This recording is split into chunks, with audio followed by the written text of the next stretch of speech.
jajaran agar melakukan untuk arus lalin yang mengarah. Seperti inilah suasana Kota Magetan malam tadi usai hujan lebat mengguyur sejak sore. Sejumlah ruas jalan dan tempat diterjang banjir, terparah pada Jalan Sukowati, bahkan kantor Samsat terendam banjir, sejumlah kendaraan juga terendam.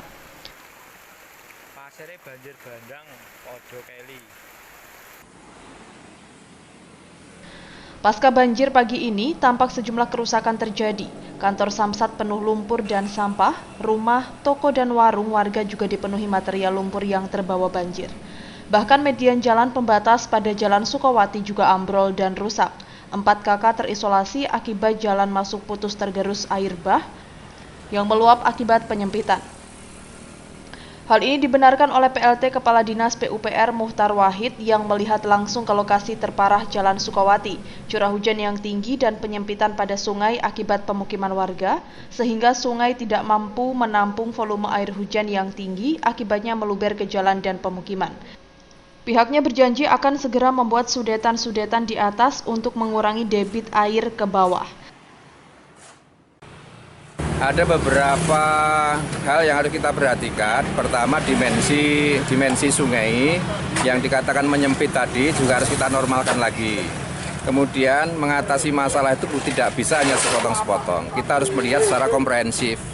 Air ini datangnya dari mana, catchment area di mana. Yang paling efektif adalah mengurangi datangnya air dari atas. Jadi perlu sudetan-sudetan nanti dari atas, dari terung itu bisa dibawa ke Kali Sadon. Kemudian juga bisa dibawa ke Kalidoyo, terus kemudian ada pengendali banjir yang sudah kita rencanakan, embung-embung di Kebaran, ini juga sedang kita rencanakan. Jadi tidak bisa kalau yang banjir Jalan Sukowati, kemudian kita fokus di Sukowati saja tidak mungkin.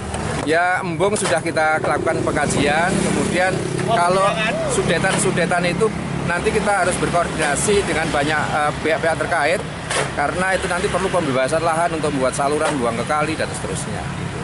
Ya kendalanya pasti nanti kita koordinasi dengan masyarakat, kaitan dengan lahan masyarakat, perlu pembebasan, terus kemudian biayanya juga tidak akan sedikit itu untuk mengatasi banjir-banjir itu. Di sini di Kebaran, jelas Kebaran itu mengatasinya nanti dari terung, terus kemudian di Ringen Agung yang Jalan Tamrin longsor itu kemudian ditutup itu, kemudian nanti di Jalan Kemasan ya Imam Bonjol. Ini juga ngatasinya disudet dari atas nanti. Dari Ringen Agung tahun depan itu kita buat bumbung selesai, itu sebagai salah satu pengendali banjir juga. Sementara itu, pihak BPBD Magetan melakukan pembersihan material lumpur di jalan agar dapat dilalui kendaraan. Tidak ada korban jiwa dalam peristiwa ini, kerugian masih dalam pendataan. Kita hanya konsentrasi yang paling parah ya di Majen Sukowati ini. Ada korban jiwa? Oh enggak ada. Korban rumah roboh? Rumah roboh tidak ada, hanya retak-retak. Terus kerugian enggak begitu signifikan, artinya hanya keresahan-keresahan kecil yang bisa diselesaikan sendiri. Yang dilakukan BPBD saat ini apa? Kita pembersihan, jadi Bupati mengendaki bekas puing-puing, bekas penanganan semalam, kita bersihkan seperti lumpur, seperti pembatas jalan yang ambruk kita bersihkan sehingga pengguna jalan akan nyaman untuk melakukan pelaksanaan lalu lintas atau lewat Jalan Sukowati. Dari Magetan, Rianto, Garda TV.